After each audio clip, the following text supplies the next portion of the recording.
तो देखिए, कश्मीर में फिर टारगेट किलिंग। जी हां, कश्मीर एक बार फिर टारगेट किलिंग से दहल उठा है। जम्मू कश्मीर के शोपियां में एक बार फिर टारगेट किलिंग हुई है। आतंकियों ने कश्मीरी पंडित को निशाना बनाया है। आतंकियों की फायरिंग में कश्मीरी पंडित की हत्या कर दी गई। शोपियां में सेब के बाग में ये कश्मीरी पंडित काम कर रहे थे, तभी आतंकियों ने फायरिंग कर दी। आतंकियों की फायरिंग में एक और शख्स जो कि कश्मीरी पंडित है वो घायल है, उसकी हालत गंभीर बताई जा रही है। सुनील कुमार भट्ट नाम के एक कश्मीरी पंडित की हत्या कर दी इन आतंकियों ने फायरिंग में। ये हम फोटो उनकी दिखा रहे हैं। शोपियां में एक बार फिर टारगेटेड किलिंग हुई है। एक बार फिर चुनकर कश्मीरी पंडित को आतंकियों ने निशाना बनाया है। शोपियां में कश्मीरी पंडित की हत्या के बाद स्थानीय कश्मीरी पंडितों में बहुत ज्यादा गुस्सा है। उन्हें स्थानीय प्रशासन से शिकायत है। सुरक्षा को लेकर लोकल प्रशासन के खिलाफ वो काफी नाराज हैं। उनका कहना है कि उन्होंने वहां के डीसी को, वहां के पुलिस के अधिकारियों को संपर्क किया और कहा था कि सुरक्षा बढ़ा दी जाए, उसके बावजूद सुरक्षा नहीं बढ़ी और अब ये हो गया।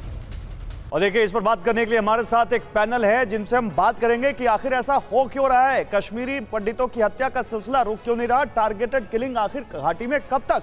Major general retired Brajesh Kumar हैं, अहमद अयाज हैं, कश्मीरी एक्टिविस्ट हैं, डॉक्टर रमेश रैना हैं, अध्यक्ष हैं ऑल इंडिया कश्मीरी समाज के।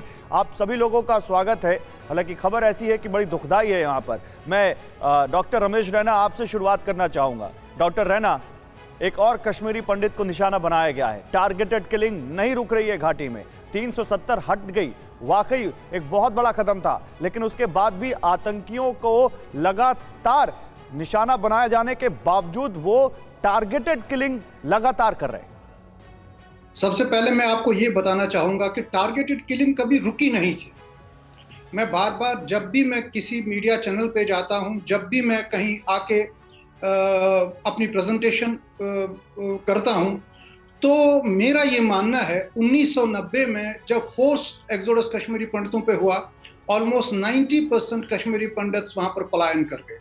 90 से लेके 2000 का एक ऐसा टारगेटेड किलिंग का सिलसिला था जहां पर मास मर्डर्स हुआ करते थे, खासतौर पे उन लोगों के जिन्होंने वहां पर कश्मीर प्रेफर किया था ओवर माइग्रेशन, जैसे संग्रामपोरा, जैसे नादीमर, जैसे चिट्टी सिंहपोरा, जैसे कालूचक जम्मू में, जैसे तेलवनी मैसेकर डिस्ट्रिक्ट अनंतनाग में, और भी कई ऐसे छुटपुट चीजें होती रही 90 से 2000 के दशक तक जी। फिर 2000 से 2022 के इन 2 दशकों में इन्होंने कश्मीरी पंडित या माइनॉरिटीज की हाई प्रोफाइल किलिंग्स ऐसे की जो इनको एक मीडिया कवरेज देता था, जो इनको एक ऐसी सिचुएशन पे खड़ा करके रखता था जहां पर इनको विजिबिलिटी मिलती थी। विजिबिलिटी नहीं, ग्रेटर विजिबिलिटी।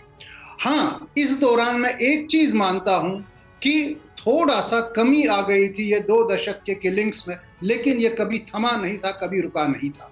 और आज का जो ये फेसलेस टेररिज्म है, ये हाइब्रिड टेररिज्म है, ये इस कथनी से इंस्पायर होता है, सर तन से जुड़ा। आप ये देख लीजिए, सर तन से जुदा एक ऐसा सिंबल बन गया है कि एक को मारो 10,000 को दहशत कर लो। किल 1 स्केयर 1000। आप जैसे कन्हैया लाल, आप ये कह रहे हैं कि दहशत फैलाने की बात है, लेकिन जब सर तन से जुदा का नारा अभी बाद में आया है, इससे पहले भी ये घटनाएं होती रहती थी।